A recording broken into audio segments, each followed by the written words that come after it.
If he drilled 10 holes and only heard 9 booms, who's going back in there to see what happened to that 10th hole? Not me. When that happened, it was called a hang fire or a misfire. They had to wait a half hour, and then they were allowed to go back in. But when they were using cap and fuse, sometimes a half hour wasn't long enough. The fuse got wet, it burned very slow. That miner could walk in there, and that shot would go off, seriously hurting him or killing him. Now, like I said, these chutes go 300 feet or to the surface. Here they didn't go up that far. The coal was only about a foot thick, but they had to go up 50 feet to connect for their air. 50 feet up is a parallel passageway called the monkey heading. It's probably called the monkey heading because it's not as big as the gangway. They only took what they had to take, and you had to crawl through it like a monkey sometimes. All right? So, I'm going to walk in here to our next stop.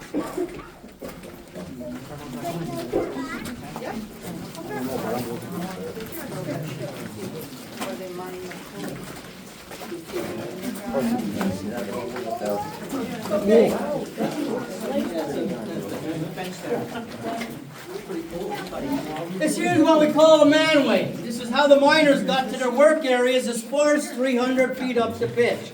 Every day it got 6 feet further as they advanced this chute to their 300-foot mark. Okay, now, in the morning they'd come in here, there'd be a mine car sitting here with all their supplies. Their timber, their planks, their drills, their steels, dynamite, everything they needed for the day's work. 2 to 3 guys would work together, passing that half a ton of material from one to the other till they got to where they were going. Okay? It usually took about 2 to 4 hours to get up there. Until they got up there, they were exhausted, and their day just started.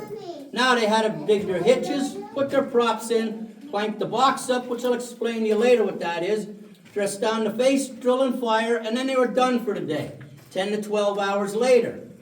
For all that hard work, they got $1.90 a day in the early years of mining. Out of that $1.90, they had to pay for their supplies, their oil for their lamps, their dynamite. They broke tools, they had to buy those tools out of the $1.90. A lot of mines made the miners pay for their helpers out of the $1.90, so they bring their sons in to help them out, and that way they didn't have to pay them. They lived at a company home, and they shopped at a company store. So till it was all said and done, they might get to keep 30 to 40 cents of that money. All right?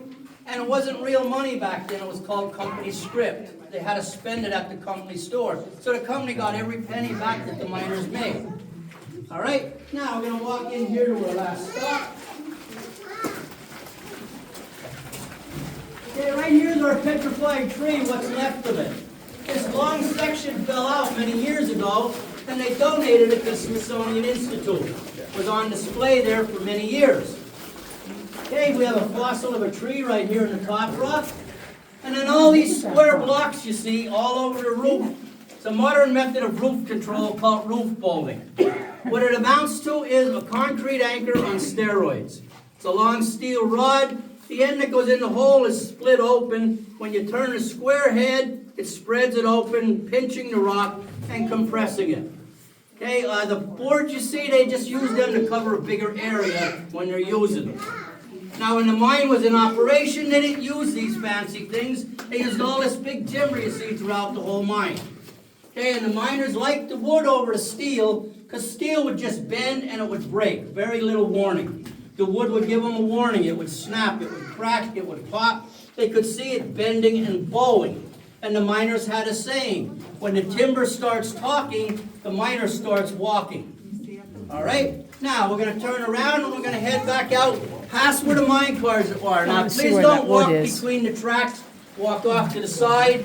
I don't want to have to do first aid for a twisted ankle.